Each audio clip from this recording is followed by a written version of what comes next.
沉船并非意外，这块船板上的痕迹便是证据。苏大人，您这是开玩笑吧？这么一块破船板拿去当证据，会被州府笑掉大牙的。打捞上来的箱子，可否让本官一看？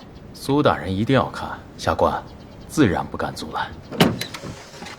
苏大人，这些箱子打捞起来的时候，我是当着全县百姓的面打开的，这里边全是石头。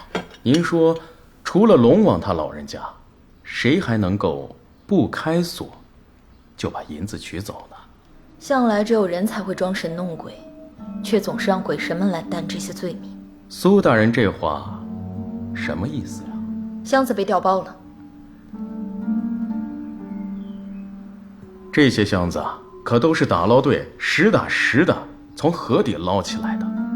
还有上边这几字锁，那可是皇上赐福咱们这些受灾的州县特意让户部赶制的。这调包之人只知道锁眼上有吉字，却不知这次户部为了取悦皇上，并没有使用传统的隶书来打造，而是使用了皇上手写的吉字。如果我没记错，皇上手写的吉字上面的部分应该是下短上长。没错，所以有人假借鬼神之名，早已将赈灾银调包。苏大人，众目睽睽之下，这事儿是根本就不可能啊！排除掉所有的不可能，剩下的那个便是真相。孔县令极力主张龙王吞银，莫不是心虚？别以为你是苏大人的朋友，就可以以下犯上。你身为一方父母官，既没有妥善安置灾民，也不见你关心案情，甚至连出了活人祭祀这等荒唐事都不见你踪影。若是为官都如你这般，我看倒是谁都可以以下犯上。苏大人，我敬您是明镜署的，该配合的也都配合了。至于下官是否玩忽职守，这不还有监察署吗？轮不到大人您说话吧？当了官，若只听得了谗言，苏大人倒真的可以请监察署过来走一走。孔大人，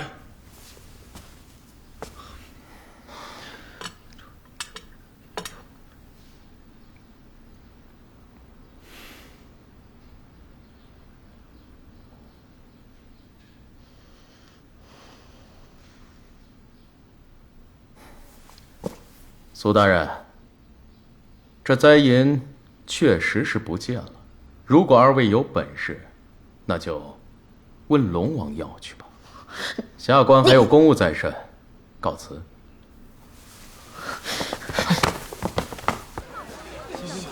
你刚才为什么拦着我？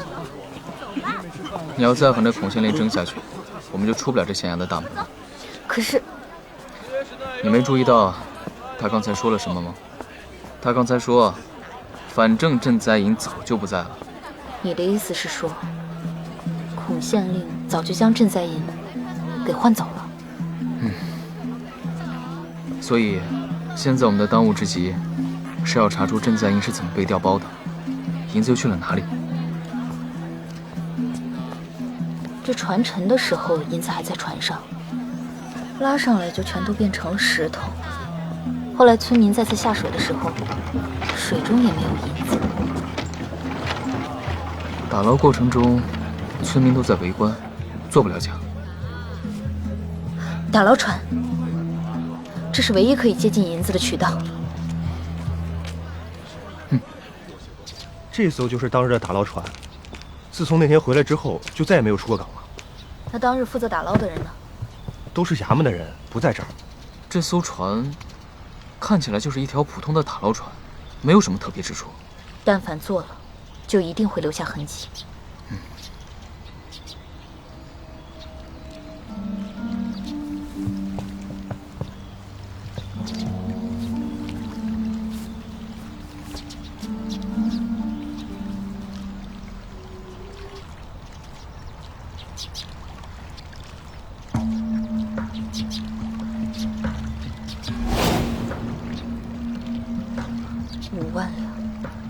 3000斤。小哥，这艘船如果装3000斤的货物，吃水线会在哪？大约就在那条印记很深的水线上。裴兄，你看，这里有2条吃水线的痕迹，刚好这几日水面上浮有绿藻，所以便在船身上留下了极浅的痕迹。那回岸时，这船的负重是镇在营的2倍。石头先被卸下，船上还剩下近3000斤的镇在银，直到第2天才被卸下，所以便留下了这第2条线。可是，这银子是怎么装上船的？又怎么能不被人发现的呢？没有被装上船。没装船，但是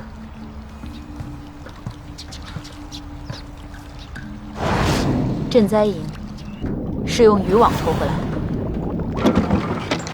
我这就去找孔县令对质，让他认罪伏法，交出赈灾银。咱们现在所说的都是猜测，必须找到证据，一击即中，否则孔县令一旦狗急跳墙，咱们就会很被动。难道就放任他监守自盗吗？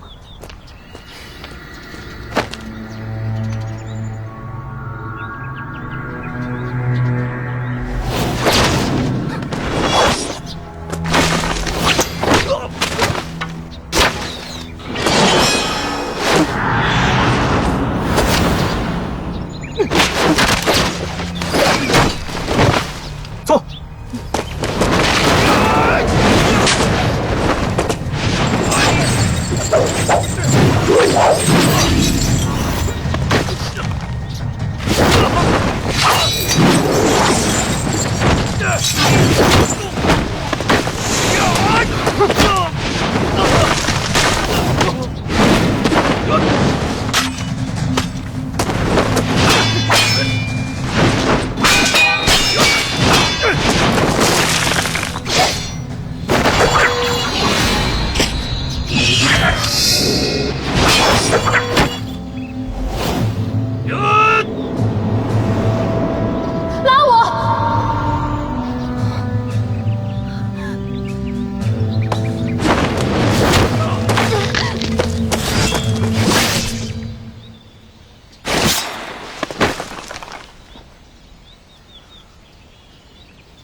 看来我查的方向没错。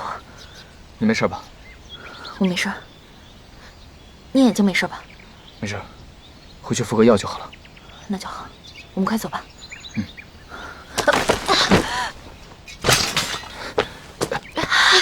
你怎么了？可能是刚才崴了一下。哎，你受伤了，别逞强。我没事。我背你吧。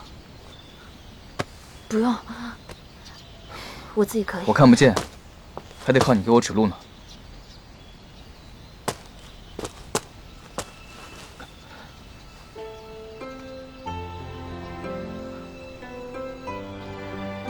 来吧。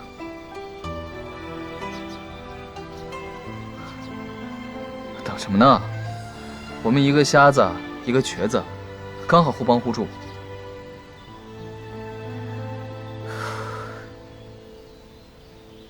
暮色迟迟三月春，烟雨楼台望归人。一直往前走就行。落花有情，抚春水，细雨无言添泪痕。关河萧索残月冷，羌笛有言暗星沉。哎，停！前面有水坑，快一大步。一直往前走。一直？对。大量发现国分为6篇，分别为道法、自律法、求法。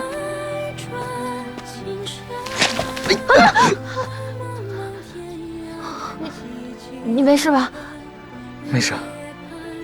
想什么呢？不专心看路。对不起啊。